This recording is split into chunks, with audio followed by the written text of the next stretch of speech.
দর্শক, ঈদ বিনোদনের খবর জানাতে মুন্সিগঞ্জ থেকে সরাসরি যুক্ত হচ্ছেন আমাদের সহকর্মী শুভ ঘোষ। শুভ,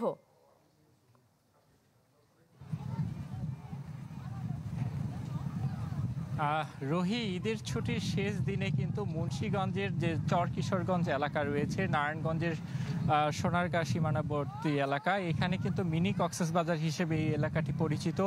আমরা দেখছি যে ঈদের ছুটির শেষ দিনে কিন্তু উপচে পড়া মানুষের যে ভিড়, সেটি কিন্তু এখানে ঢল নেমেছে।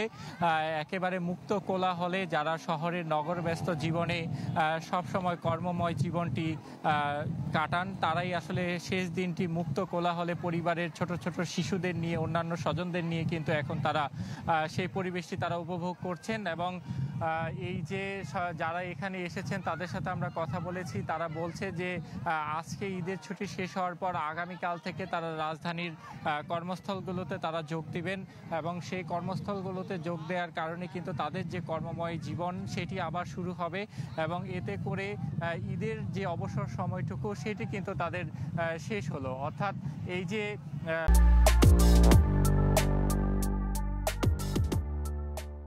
বিনোদন কেন্দ্রগুলোতে যে উপচে পড়া মানুষের ভিড়, সেটি কিন্তু একেবারেই চোখে পড়ার মতো এবং উৎসবের যে রং সেটি কিন্তু মানুষের চোখে মুখে উচ্ছ্বাস হয়ে এখন স্পষ্ট।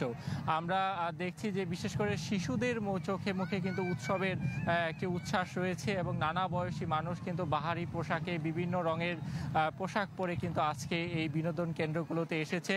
অর্থাৎ মুন্সিগঞ্জের যেসব বিনোদন কেন্দ্র রয়েছে সেখানে কিন্তু ঈদের ছুটির শেষ দিনটিকে আসলে অনেকটা আনন্দ মুখরভাবে তারা আসলে উদযাপনে বলেন বা উপভোগ বলেন সেটি কিন্তু করছে। রুহি, শুভ, আপনাকে ধন্যবাদ।